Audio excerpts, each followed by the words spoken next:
मांगल्ये शिवे सर्वार्थ साधिके शरण्ये त्र्यंबके गौरी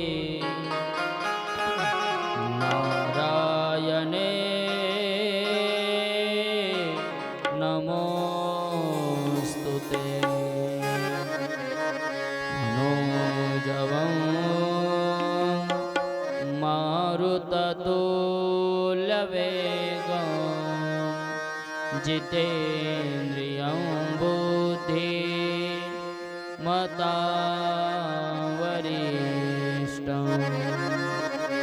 वातात्मजं वानरयूथमुख्यं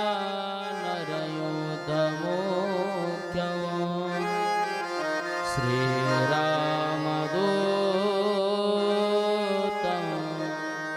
शरणं प्रपद्ये सच्चिदानन्दरूपाय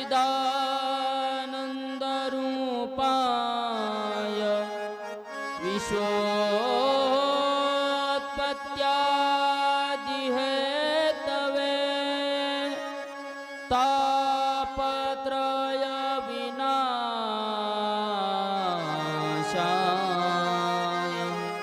श्रीकृष्णाय वयं नमः। परमपावन अखिल कोट ब्रह्मांड नायक पंढरीश पांडुरंग परमात्मा संत सम्राट ज्ञानियांचे राजे विश्वमाऊली ज्ञानोबाराय आदि करून सर्व साधू संत महात्म्यांच्या परमकृपा आशीर्वादाने चालत असलेला श्रीमद भागवत कथा ज्ञान यज्ञ आणि या सोहळ्यातील आज आपल्या कथेचा हा 5वा दिवस। गेली 4 दिवस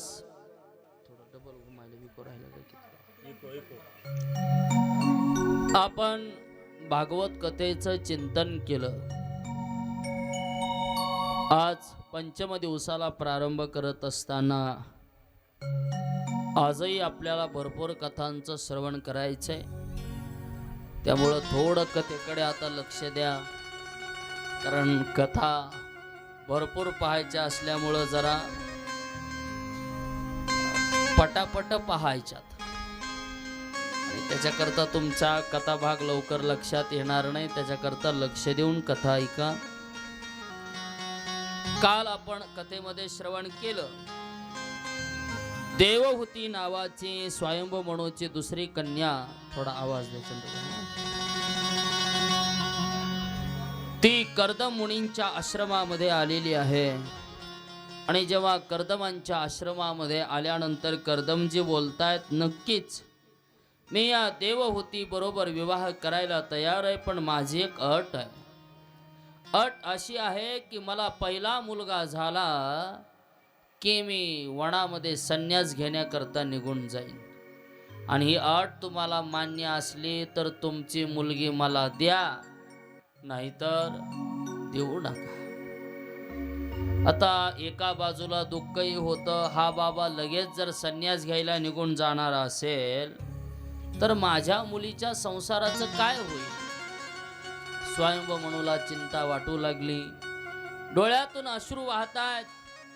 कर्दम महाराज म्हणतायत, ओ राजे, असं रडायचं असेल तर कोणी तुमच्या मुलीला मागणी घातलेली नाहीये, नाही द्यायचं तर नका देऊ, जावा तुम्ही, उठा। तसं नाही हो, पण आता आपल्या वडिलांची आज्ञा आहे, साक्षात ब्रह्मदेवानं सांगितलेलं आहे, म्हणून देणं तर कर्तव्य आहे।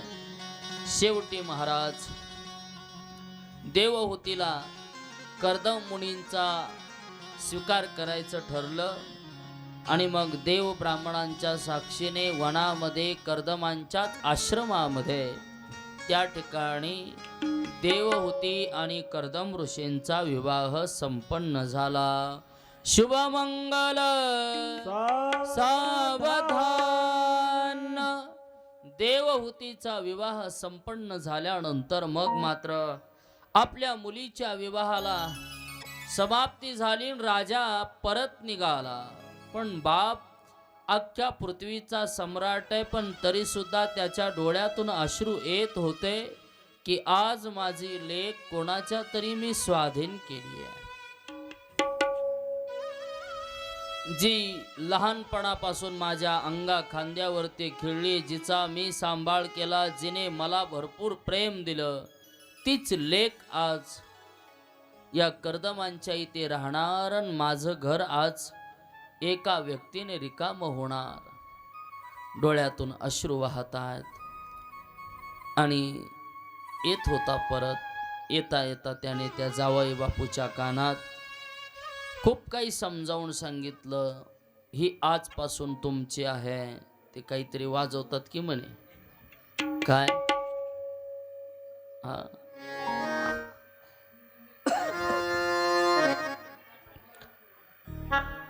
काय म्हणतात त्याला त्या डबड्याला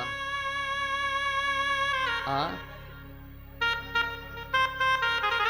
कानात वाजवितेत, पण कानात वाजवायचं असतंय त्याला काय म्हणतात? तुमच्या वाजविले नाहीत का? आता आम्ही तरी किरण महाराज आम्ही आहेत, तुम्हाला माहिती आहे ना ते काय बरं असेल ते असेल असं म्हणतात म्हणे. आजवर होती आमची आता झाली तुमची, नीट सांभाळ करा असं कर्दमांच्या कानात सांगितलं स्वयंभू म्हणून. आणि चालला राजा.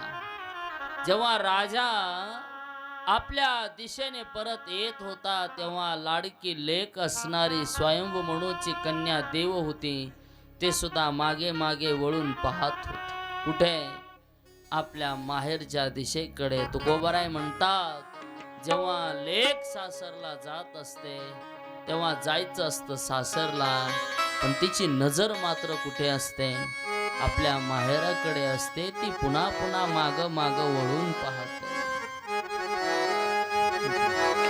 कन्या सासुऱ्यासे जाय,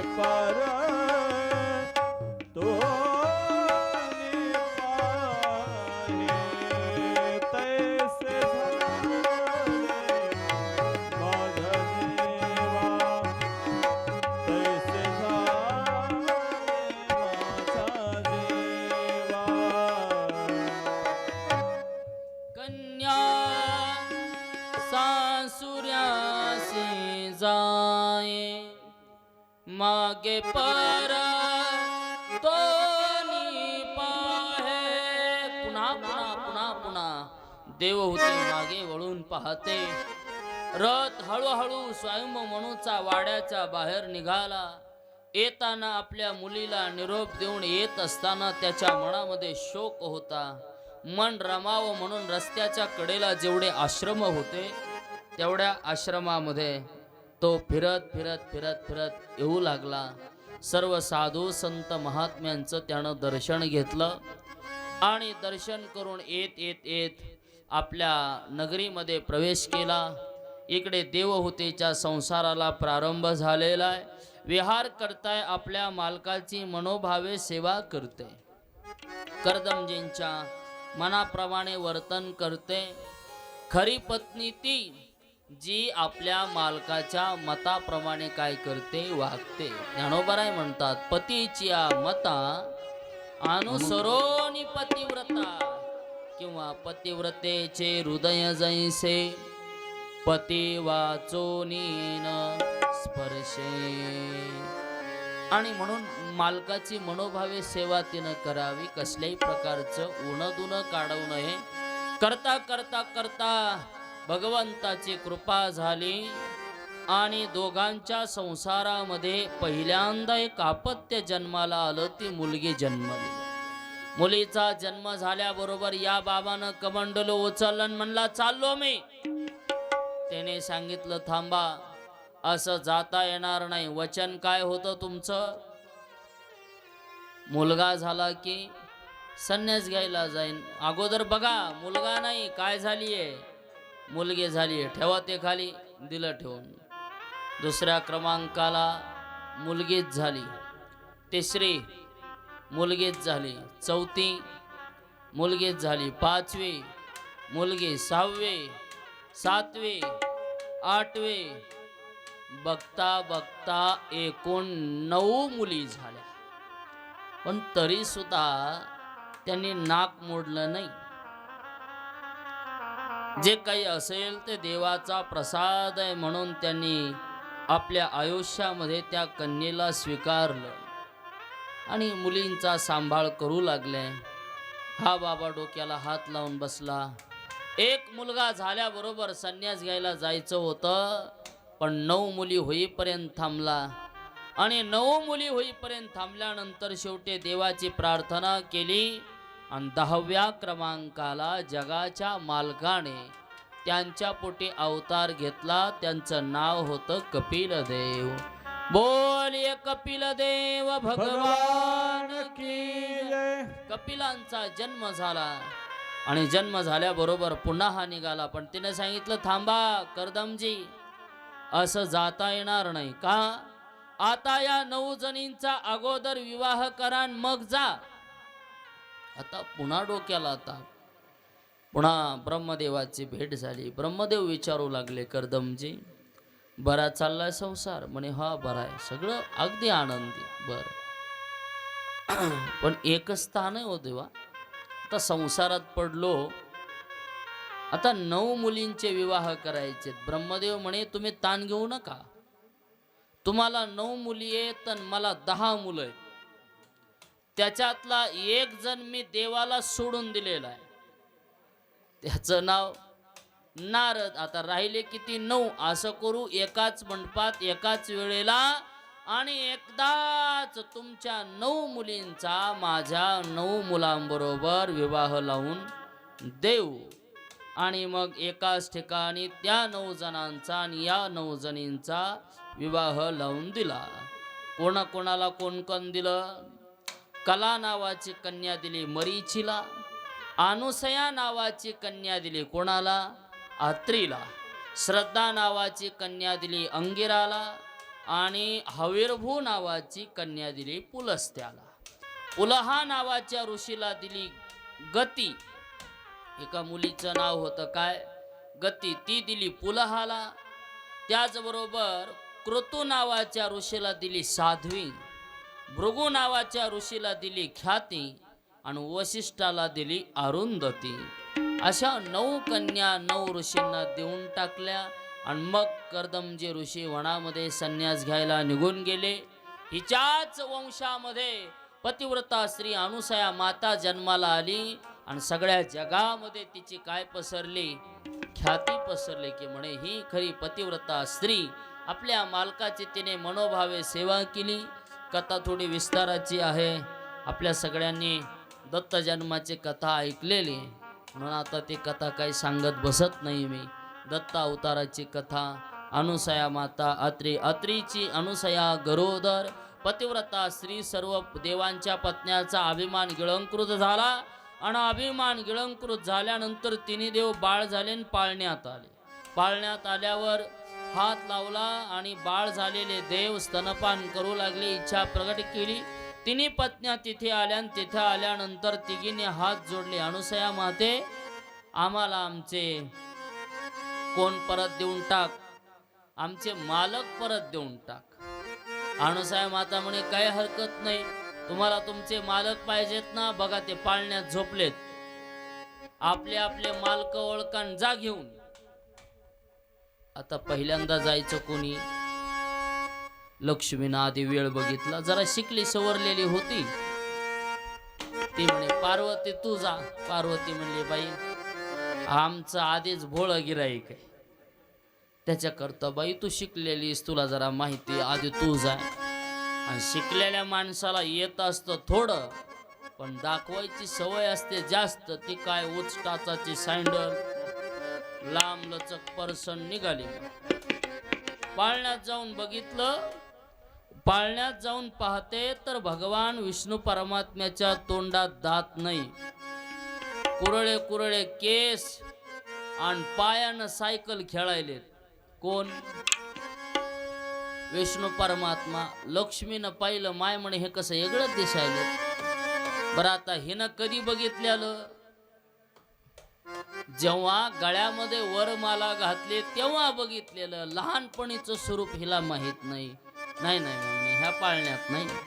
दुसऱ्या पाळण्यात जाऊन बघितलं, त्या पाळण्यातही तसेच दिसतात. तिसऱ्या पाळण्यातही तसेच.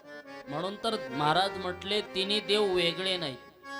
तिन्ही देव जैसे परब्रह्मी जेठसे. तीनही देव समान आहेत. जेव्हा लक्ष्मी परत आली, लक्ष्मी परत आली तेव्हा पार्वती म्हणू लागले, बाई आता जर लक्ष्मीला लक्ष्मीचे मालक सापडले नाहीत तर आपल्याचं काय खरंय. पार्वतीनं तर हट्ट सोडून दिला. आणि जेव्हा पार्वतीला सापडले नाहीत तेव्हा ती सावित्री होती, ती म्हणली आमच्याला हुडकाय जाणच नको. तिघीनंही पाय धरले, बाई अनुसया माते आमचे मालक परत देऊन टाक. ती म्हणे ती बाळ आहे. मग मान्य करतो आम्ही की आम्ही जरी देवांच्या पत्नी असलो तरी पतिव्रता यादीमध्ये अनुसया मातेचा नाव असेल. आणि मग अनुसया मातेला कृपा केली. अनुसया मातेच्या पोटी देवानं अवतार धारण केला. भगवान विष्णू परमात्मा झाले दत्तात्रय. बोलिए दत्तात्रय भगवान की जय. भगवान शंकर झाले दुर्वास आणि ब्रह्मदेव झाले चंद्रदेव. असे तिन्ही प्रकारचे देव अनुसया मातेच्या पोटी जन्माला आले. कपिल भगवंतांनी आपल्या मातेला उपदेश केला. महदादे विविध तत्वांच्या उपाधीचं वर्णन केलं. 9 प्रकारची भक्ती कशी असते ते त्याने आपल्या आईला सांगितलं आणि मातेनं ती सर्व कथा श्रवण केली. अष्टांग योगाचा विधी त्या ठिकाणी श्रुत केला. कपिल भगवंतांनी आपल्या मातेला अशा प्रकारे उपदेश करत असताना अत्री मातेच्या पोटी दत्तात्रय अवताराची कथा आपण सगळ्यांनी श्रवण केली. आणि मग कपिल भगवान ब्रह्मचारी राहिले आणि आपला काळ आल्याबरोबर त्यांनी अवतार कार्य संपवून ते स्वधामाला निघून गेले. आता पुढे आपण 2 कन्यांचं चरित्र ऐकलं. कोणाकोणाचं? जागेनं तुम्ही एक ऐकलं आकुतीचं, दुसरं आता ऐकलं देवहूतीचा वंशचरित्र. आता परीक्षिती राजाने पुन्हा हात जोडले आणि परत नमस्कार करून परीक्षिती राजा पुन्हा म्हणू लागला, हे गुरुदेव आता मला प्रसूती नावाच्या कन्येचं चरित्र सांगा. स्वयंभू म्हणूची ही तिसरी कन्या, तिचं नाव होतं प्रसूती. प्रसूतीचा विवाह झाला दक्ष महाराजांबरोबर आणि दक्षाला एकूण 16 कन्या झाल्या. 16 कन्यांपैकी 13 कन्या दिल्या धर्माला, 14वी दिली पितृगणाला, 15वी दिली अग्नीला आणि 16वी दिली भगवान भोलेनाथ शंकरांना.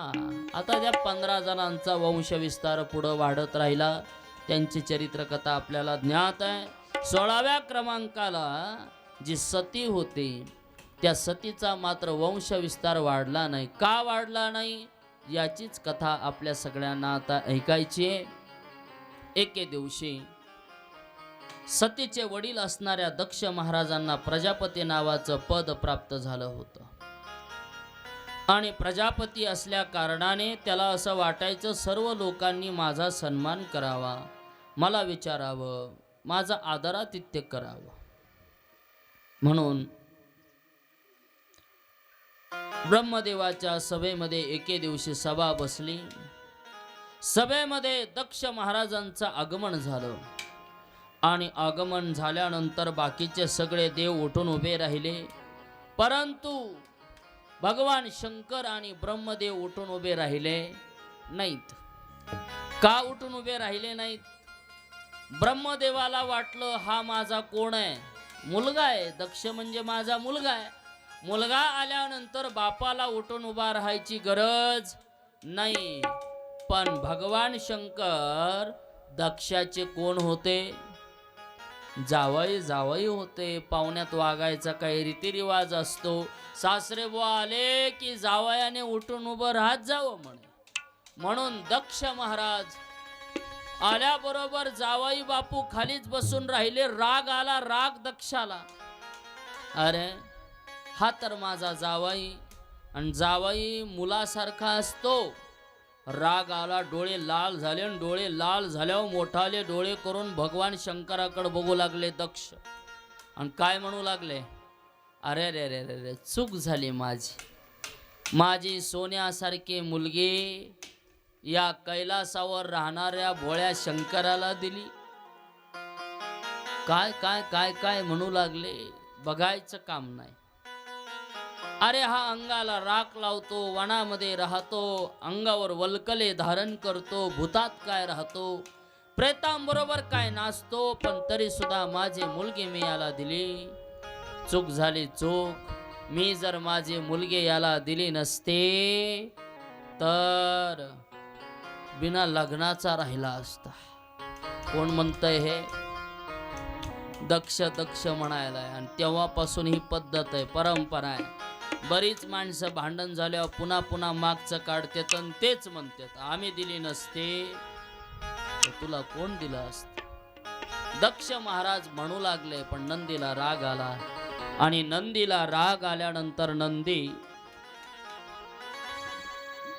त्याला वाईट वाटलं. भगवान शंकर खाली मान घालून बसलेत, पण नंदीला ते सहन झालं नाही. नंदी बोलू लागले, दक्षा, अरे अशा प्रकारे आमच्या महादेवांना बोलतो ना, तुला बोकडाचं मस्तक बसेल.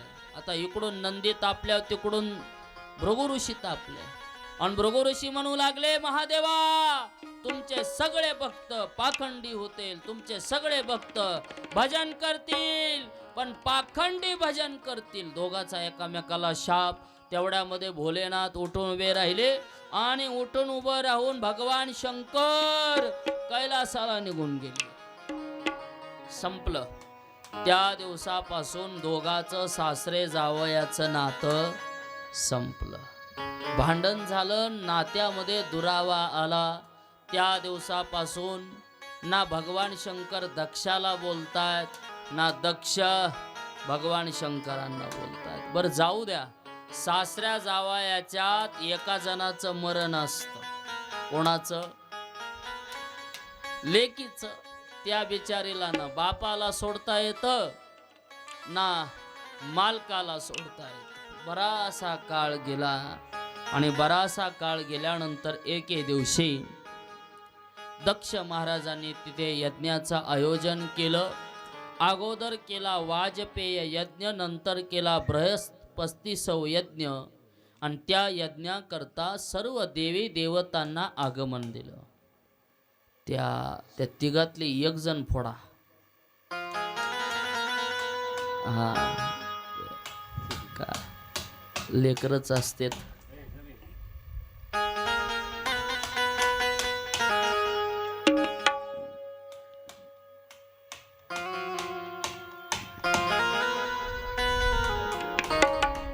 तुमचं चल द्या.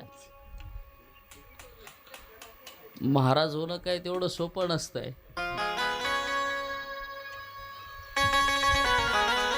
असे दिवसाला कितीतरी लोक भेटतात. कोण काय काय म्हणतंय, काय काय म्हणतंय, प्रत्येकाला तोंड देत देत देत देत चालावं लागतंय. आणि किती काही झालं तरी पण हे ठिकाणावर ठेवावं लागतंय. काय सांगू लागलो, गेलं विसरून बघा आता. यज्ञाला सर्व देवी देवता साधू संत महात्म्यांना महाराज निरोप दिला. सगळे देव आणि प्रत्येक देवांच्या पत्न्यांनी आपापल्या गळ्यामध्ये सोन्याचे अलंकार घातले. आणि सोन्याचे अलंकार घातल्यानंतर प्रत्येक देवाचं विमान जायचं, पण कुठून जायचं? कैलासावरून जायचं, सतीनं खालून वरती पाहायचं. बाई जाऊ द्या, बहुतेक पत्रिका वाटायला चालू असेल, अजून पत्रिका आमच्या कैलासावर आली नसेल. येईल येईल. वडील एकटेत, बाकीचे सगळे कामात व्यस्त असतील. ज्या अर्थी देवांचे विमान तिकडे चालले, त्या अर्थी वडिलांच्या घरी मोठा कार्यक्रम आहे. या सगळ्या देवांना पत्रिका आहेत, मला सुद्धा निरोप आल्याशिवाय राहणार नाही, म्हणून सती वाट पाहते. बाकीच्या देवांच्या सुंदर पत्न्या कानात कुंडल घातलेले आहेत. वज्रंती सर्वतो दिग्भ्य उपदेव वर स्त्रिय. उपदेव याने बाकीच्या सगळ्या देवांच्या पत्न्या गळ्यामध्ये अलंकार, सुंदर वस्त्र आभूषण घालून चाललेल्या, आणि त्या गुपचूप जात नव्हत्या, तर जाता जाता विमानात बोलायच्या आपल्या मालकाला. काय म्हणायच्या, का हो त्या दक्षाचा ना आपला तर एवढा काही संबंध नाही, पण तरी दक्षानं आपल्याला बोलवलंय. आणि आता जाताना कैलासावर दक्षाचे जावाई भगवान शंकर, ती त्यांची सती, ती तर इथंच आहे, तिला बोलवलं नसेल. हे बोललेलं सगळं ऐकावं सतीनं, आणि मनामध्ये वाईट वाटावं, वाईट वाटावं. मायमाऊल्यो, तुम्ही सांगा, तुमच्या भावाच्या घरी जर काही कार्यक्रम असला आणि तुम्ही ज्या गावात राहता त्या गावातल्या शेजारच्या लोकांना तुमच्या भावाने जर निरोप दिलेला असेल, पत्रिका दिलेला असेल, आणि तुम्हाला बोलवलं नसेल, तर तुम्हाला कसं वाटते? सतीची अवस्था आज तीच आहे. माझ्या माहेरचा निरोप मला आला नाही. पण कसं असतंय, माहेरला जाण्याकरता माय माऊल्या खूप हट्टी असतात. नाही बोलवलं तरी वे काहीतरी बहाणा करणार, काहीतरी नियोजन करणार, काहीतरी म्हणणार, आणि जायचं म्हणजे जायचं ठरणार. सतीला माहित होतं आपल्या बाबाचा स्वभाव कसा आहे. मालकाच्या स्वभावाला बघून सती बोलायला घाबरत होते. सांगावं तरी कसं? आणि खरी पतिव्रता स्त्री ती की जिला आपल्या मालकाचा स्वभाव कळून बोलायचं कळतं. म्हणजे काही काम सांगायचं झालं, कधी सांगायचं, त्याचा मूड बघायचं. ते जर कुठून बाहेरून वैतागून आलेलं असलं की लगेच पिठाचा डबा पुढं मांडायचा नाही दळणाचं. मग ते आलं, थोडं बसलं, प्रेस झालं की मग कशाहून तरी काढायचं. हो अमुक पीठ नाही, ते असं झालं तसं झालं, मग आपलं बी दळण संपलंय, तेवढं घेऊन जाता का? थेट बाहेरून वैतागून आला, उचला डबा. मग त्याला असा राग येतो. सतीला माहित होतं आपले भगवान शंकर तेवढेच रागीट आहेत. मग म्हणायचं कसं? पण जायचं तर निश्चित आहे. भोलेनाथ ऐकतील का नाही हे माहीत नव्हतं. भगवान शंकरांच्या समोर सती गेली, आणि सती भगवान शंकरांना म्हणते, प्रजापतेस्ते श्वशुरस्य सांप्रतम. श्वशुर माने सासरे.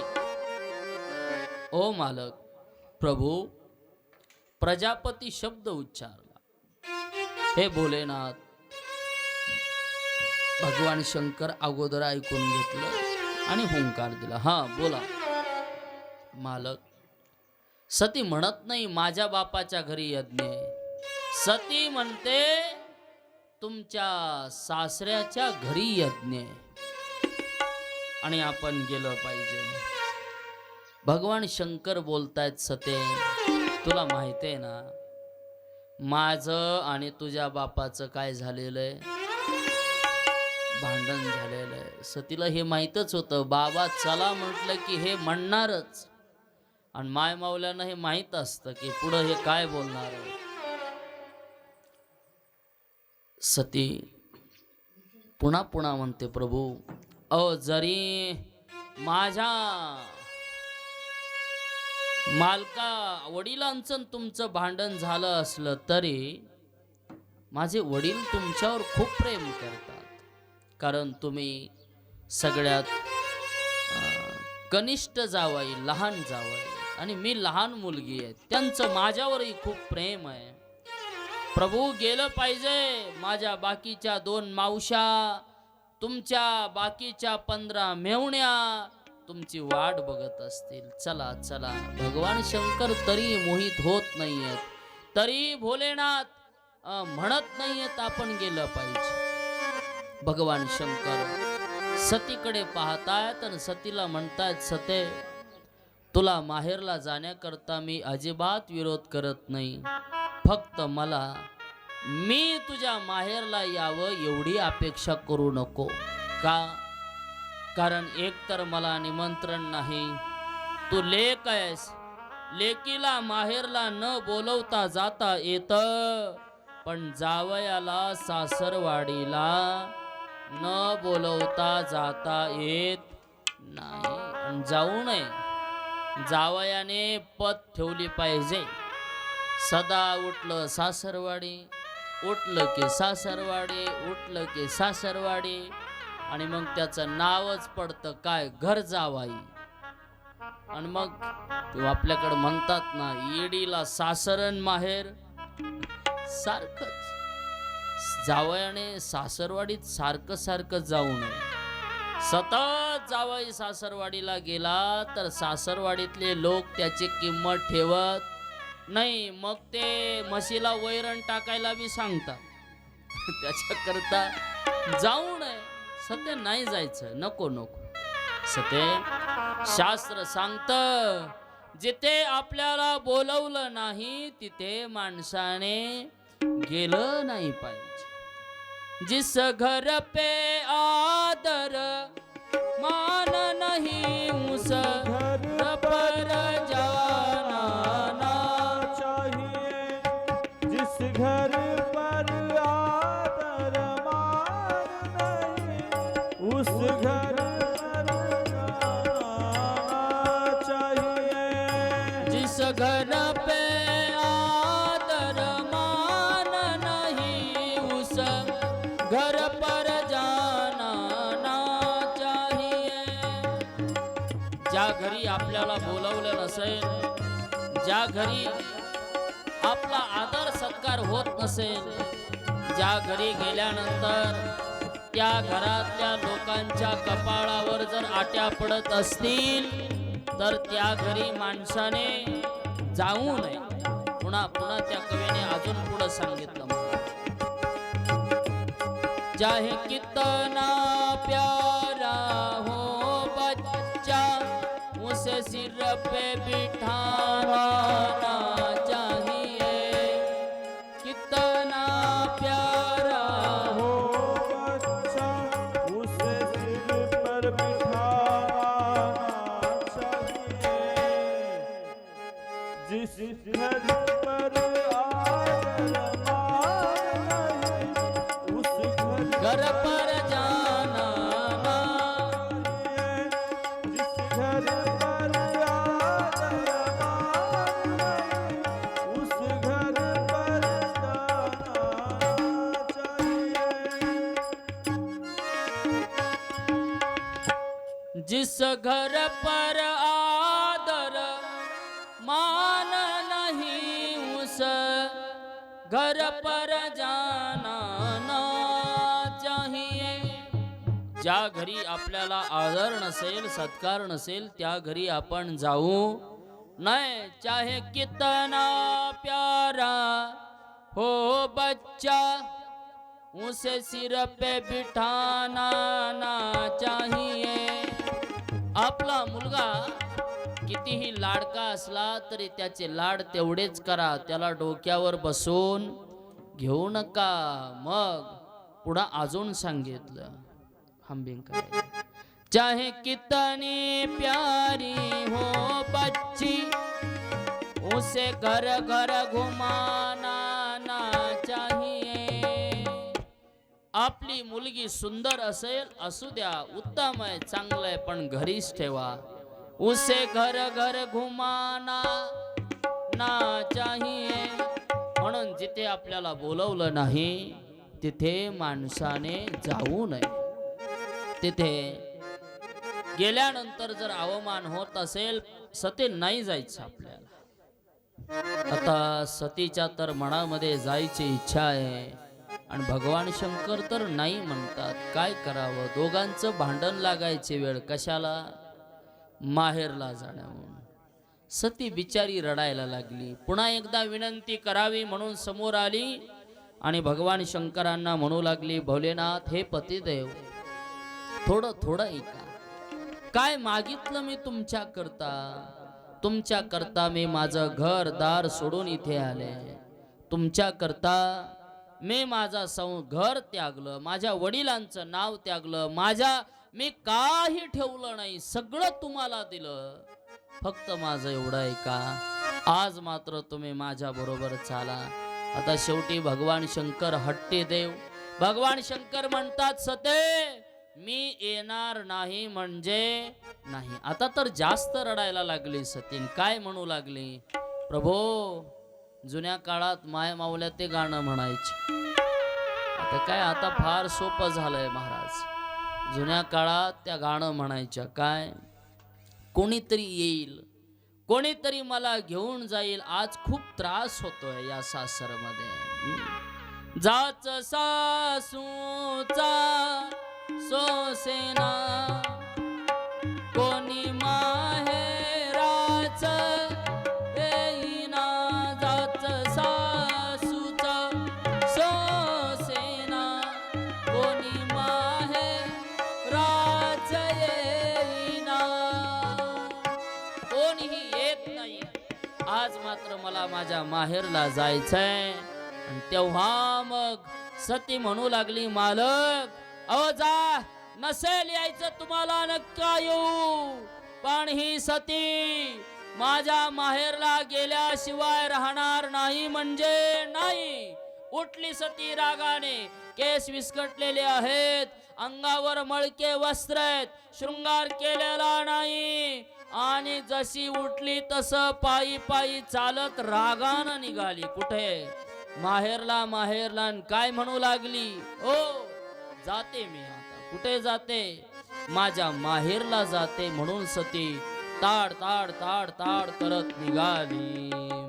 जाते ग बाई, जाते माहेराला. बाई बाई ते ग बाई, जाते माहेराला.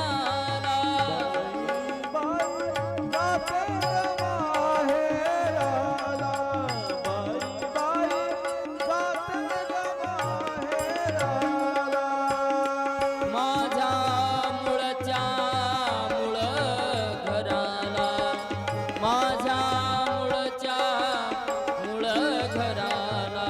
बाई बाई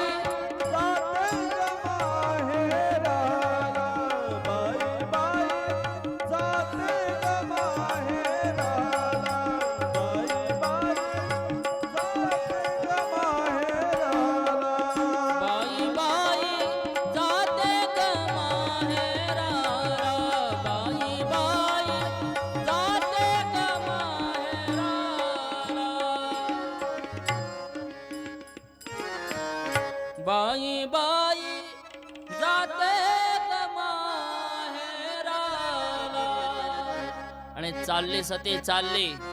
पण एक गोष्ट लक्षात ठेवा, माय माऊल्यांना किती जरी माहेर आवडत असलं तरी माहेरला जाताना मालकाची परवानगी घेऊनच जात जा. आणि जर मालकाशी भांडून माहेरला जाल तर पुढे काय होतं बघा. चालली सती रागानं. शेवटी महादेवाला दया आली. आता येणारच की, पत्नी आहे. बघणारे लोक गेली म्हणे रागानं. महादेवाला वाटलं थोड्या वेळानं येईन परत. असं बऱ्याचदा रागानं गेलेली, पण जात नाही, येते परत. पण या वेळेला सती परत नाही आली, गेली ती थेट गेली.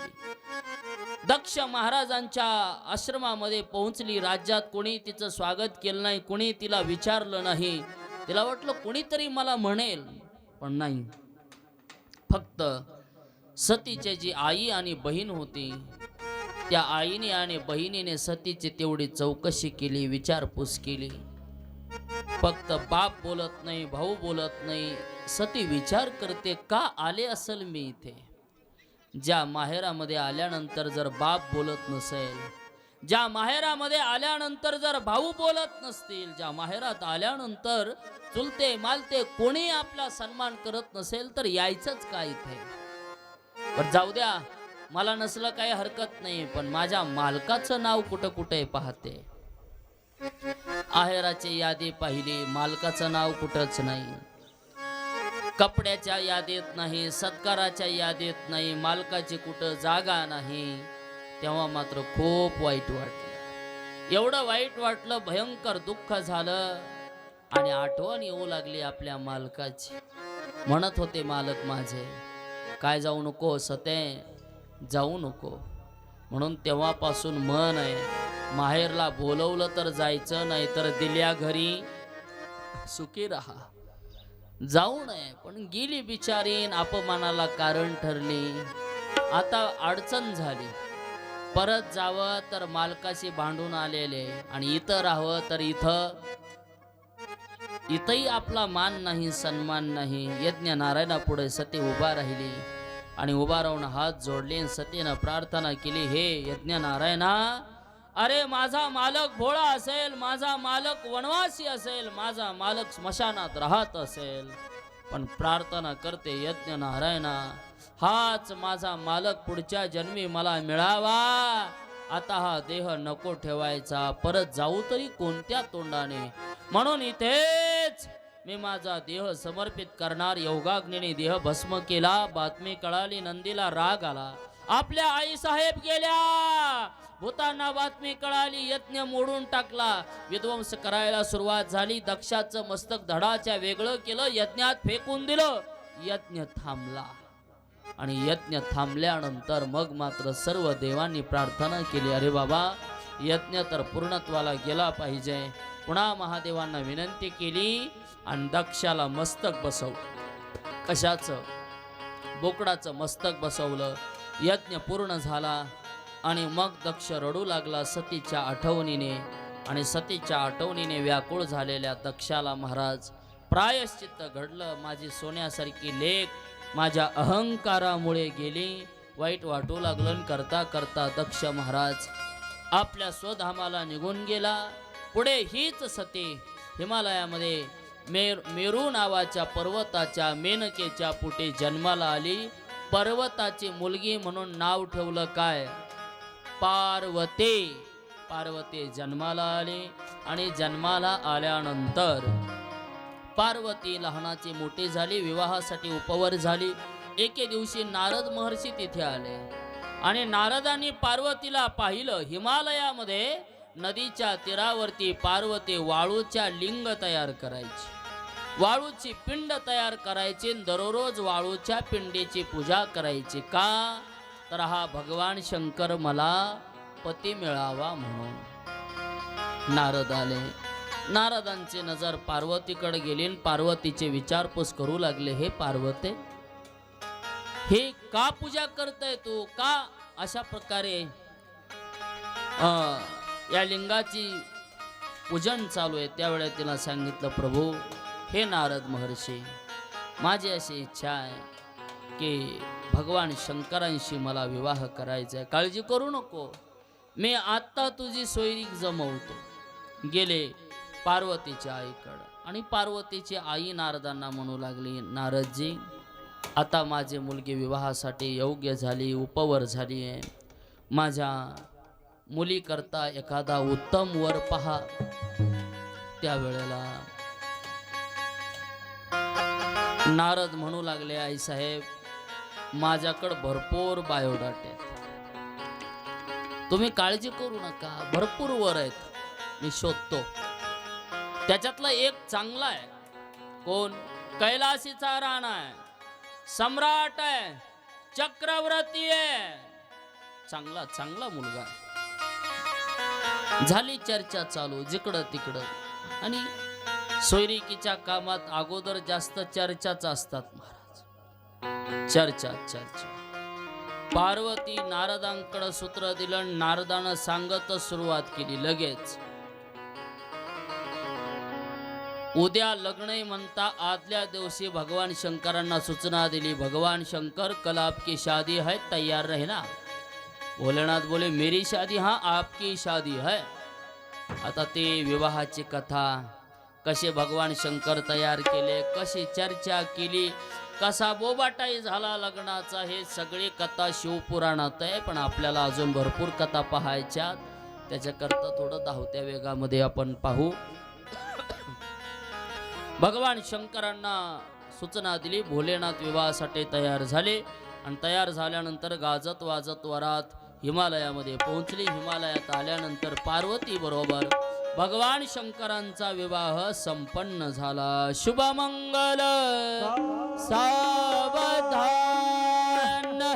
आणि विवाह संपन्न झाला. पार्वतीला भोलेनाथाने घेतलं आणि कैलास पर्वतावर ते घेऊन आले. त्यांच्या पोटी 2 पुत्र झाले. एकाचं नाव गणपती बाप्पा आणि एकाचं नाव दुसरे झाले कार्तिक स्वामी. एक बाबा प्रदक्षिणा मारायला गेला, तेवढ्यात गणपती बाप्पानं लग्नही जमवलं, लग्नही केलं. 1 नाही 2 केले.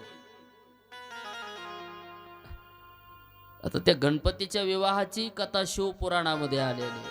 कार्तिक स्वामीला राग आला, अहो मी मोठा, लग्न अगोदर माझं की गणपतीचं. भगवान शंकर म्हणे बाबा तू गेलास प्रदक्षिणा मारायला, तेवढ्यात याचं जमलं आणि वाजूनही टाकलं.